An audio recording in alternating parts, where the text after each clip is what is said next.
Hey friend, Roger Christopherson here again with another first listen review. Now, this one is another one I was really looking forward to. I know I say that a lot, but heard about this one a while back. It's been a couple years waiting around for this one to come out. Changed one member since I heard about this band. The name of the band is, I believe it's pronounced Gotus, and I think it's pronounced that because it is from three of the members that were involved with Gotthard and Krokus. So I'm assuming it's the name, those two names combined together is what I'm guessing. But if I'm wrong, please let me know in the comments below. But it is their self-titled debut. They had a single that came out here a few months ago, but I never actually listened to that one. But this one I was eagerly waiting for. Originally had Dino Jalusic on vocals on this one, but they have recently switched to Ronnie Romero. The main core of the band is actually Mandy, Meyer, Pat Abbey, Tony Castle on bass, and they added this person named Alan Guy on keyboards, who I'm not familiar with at all. But the other three that I mentioned there, not Ronnie, but the other three, were the ones involved in those other bands, and had worked together and got together during the pandemic and started making music and creating some stuff. So this is on Frontiers. However, it is not a project from Frontiers, which I'm very happy about, because some of these projects turn out to be kind of they don't live up to the hype sometimes. Although Alessandro Del Vecchio is one of the producers on this album, but also with Patrick Abbey and Mandy Meyer on here, but he is involved in the production. Although one thing I've complained about in the past is that Frontier's music all sounds samey at times. This one, even though he was involved in the production, doesn't really have that samey sound. It's actually produced really, really well. So I'm guessing the other two guys had some input on this one. It actually sounds great. It's like heavy AOR type sounding production. It's hard rock, but it's got the AOR feel on some of the stuff. A little bit. I love Mandy Meyer. I was a huge Asia fan, and he was involved in Krokus way back. He never recorded anything with them in the earlier stuff, but I was a big Krokus fan. And when he got back in the band after a few years and released those albums, I've always liked the stuff that Krokus has done. And Asia did the Astra album with him on it. Although I don't think that was a good fit for him. Not after listening to the stuff he's done since then. It seems weird listening back to that album, because it just seems so odd knowing what he's done since then. One of my favorite things he ever did was Kathmandu, but he did Unisonic there, which was, I don't know, with Michael Kiske of Halloween, and he's just done some amazing stuff. So when I saw this was coming out, I was really excited. When I found out Ronnie Romero was singing, even though Ronnie Romero is an amazing singer, I was kind of like, oh no, another thing with Ronnie on it. I've kind of got Ronnie overkill the past few years. He seems like he's just singing on a lot. I know other people have that same feeling as I do, so that's one thing I was like, all right, well, it's another Ronnie album, so it's probably just gonna be a project. He still has Lords of Black, so I don't know if he's a full member of this or not, but it's one of those things that makes it seem like a project when he's involved in it. Unfortunately, that's just kind of the name he's made for himself at this point. But anyway, getting into the songs, it kicks in with a song called Take Me to the Mountain, which I think was the first single off of it, and it's a heavy rock song. It's got some cool slide guitar. They just kick right in with slide guitar, which I don't remember actually Mandy Meyer playing a whole lot of slide guitar, so I thought that was pretty cool. And there's actually, he plays slide on a few of the other songs here too. And then it kicks right into another song called Beware of the Fire, which is just another heavy AOR-ish, although more heavy than AOR.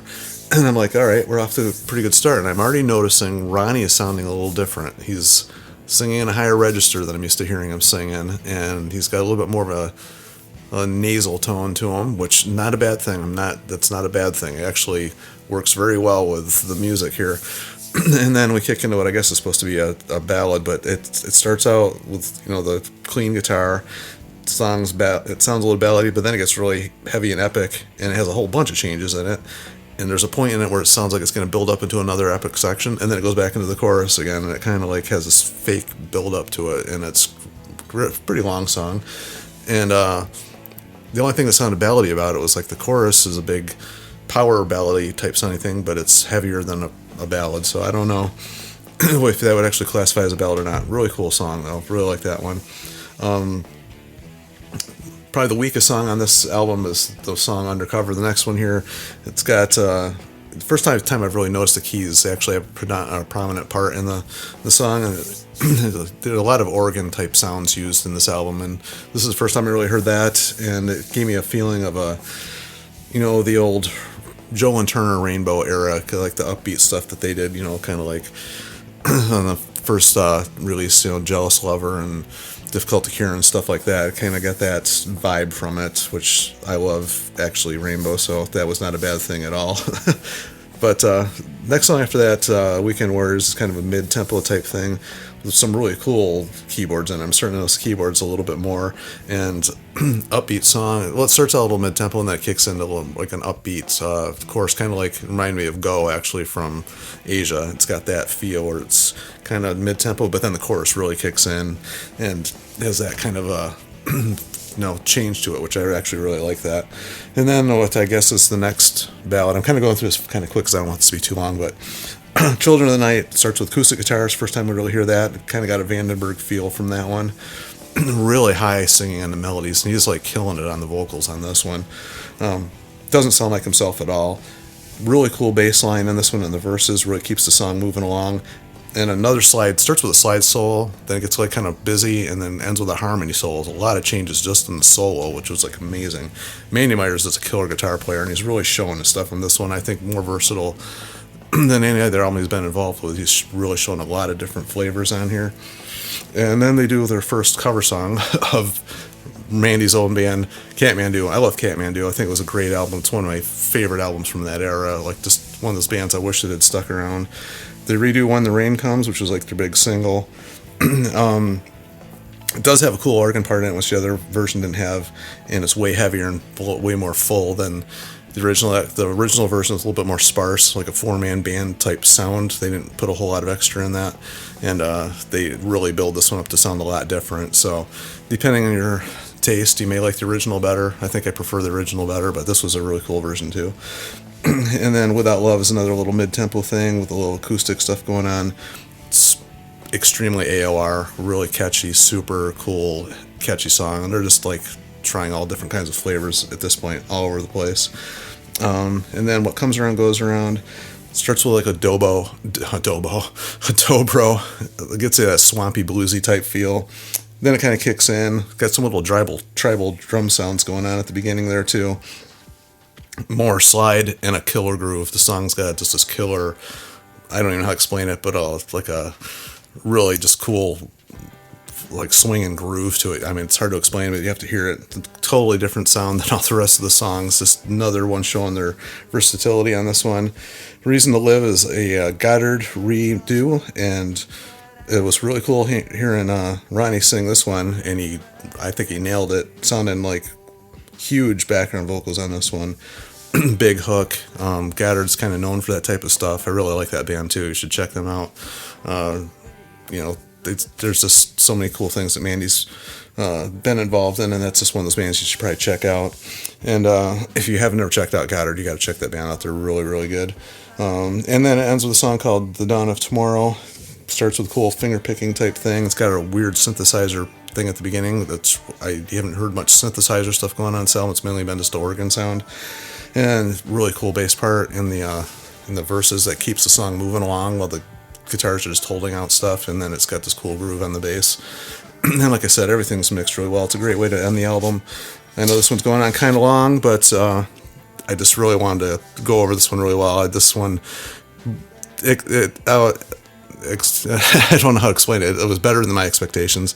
Just a wide variety of stuff. Some of the titles are a little bit, if I'm going to be nitpicky, were a little bit, generic. Some of the lyrics are a little bit generic, but other than that, the production was amazing. Super full sound. Some of the best singing I think I've ever heard Ronnie do. So I just hope he sticks with this and they can do some more stuff. I just hope it's more than just him being involved for this one recording of it. And there's nothing boring about it. They just kept it so much changing. And I mean, Mandy's such a great guitar player. The whole band actually is just really jived well with each other. It's got modern production, but it didn't sound like produced like separately from each other. It sounded like they were actually playing the stuff together and created the music together. It sounded like a band, and that's what I like. So it's one of those things that makes me want to go listen to some of the other stuff. I want to go check out some old Krokus and Gotthard now. So definitely want to check out some Kathmandu. I'm going to have to do a Lost Gems on that one because that's a killer album. But anyway, went a little bit longer than normal on this one, but had a lot to say about this one. And if anybody out there has had a chance to hear this one, please feel free to leave your thoughts as always. I know I babbled a lot on this one, but that's what I do. And as long as there's these bands out there that I think people should hear and maybe might get overlooked, I'm going to keep doing it. So like, share, and subscribe so we can keep these guys alive, keep this music alive. And until the next one, we'll see you.